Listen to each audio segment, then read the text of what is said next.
Simple question de choix. Histoire et faits de la Bible, utile pour nous aujourd'hui. Une méditation quotidienne de Rinde Bruinsma. Aux éditions Vie et Santé. Bonne écoute. Notre méditation du jour tire sa source du livre 2 Chroniques, les chapitres 29 à 31. Lorsque tout cela fut terminé, tous les gens d'Israël qui étaient présents partirent pour les villes de Juda.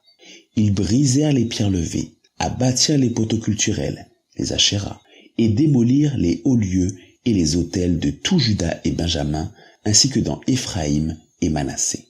2 Chroniques 31, verset 1er. Nous franchissons un nouveau pas dans l'histoire du royaume de Juda pour rencontrer le roi Ézéchias. Peu de temps après son accession au trône, il décide qu'il est grand temps de rétablir le temple et ses services dans sa gloire passée. Il fait en sorte que tout soit purifié et fait prendre conscience aux Lévites et aux prêtres de l'importance de leurs fonctions.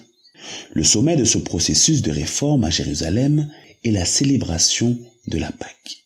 Il faut se rappeler que les événements importants figurant au calendrier du peuple de Dieu étaient tombés dans l'oubli, tout comme le souvenir de son existence en tant que nation élue de Dieu à qui il devait de nombreuses et merveilleuses interventions. Tout cela semblait s'être évanoui. Mais la réforme ne se limite pas au rétablissement du sacerdoce à Jérusalem. Toute la population se sent concernée et prend part à une grande démarche de purification. Toutes les statues, tous les objets fabriqués pour adorer les faux dieux sont détruits. Peu après, c'est un navire tout neuf qui est prêt à prendre la mer. L'histoire de la fidélité du peuple de Dieu est une succession de hauts et de bas, ainsi qu'une suite de périodes au cours desquelles le service de Dieu semble embroussaillé dans la vénération des idoles.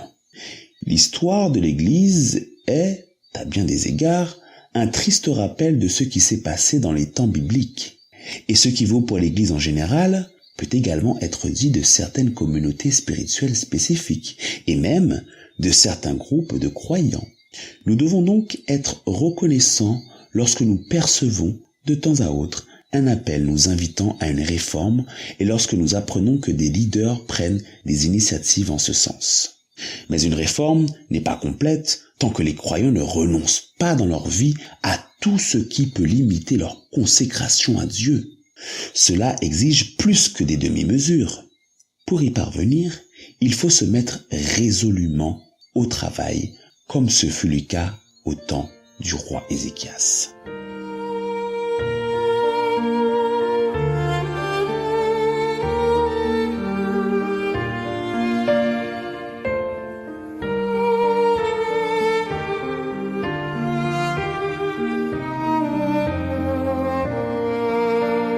Prions ensemble. Seigneur, donne-moi la force intérieure qui me permet de bannir de ma vie tout ce qui peut m'éloigner de toi. Aide-moi à être critique envers moi-même et à examiner ma façon de vivre. Révèle-moi les nouveaux départs que je dois prendre. Amen.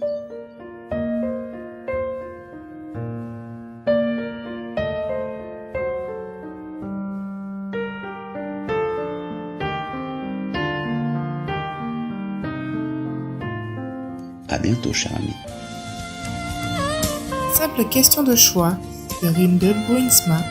Aux éditions Vie et Santé.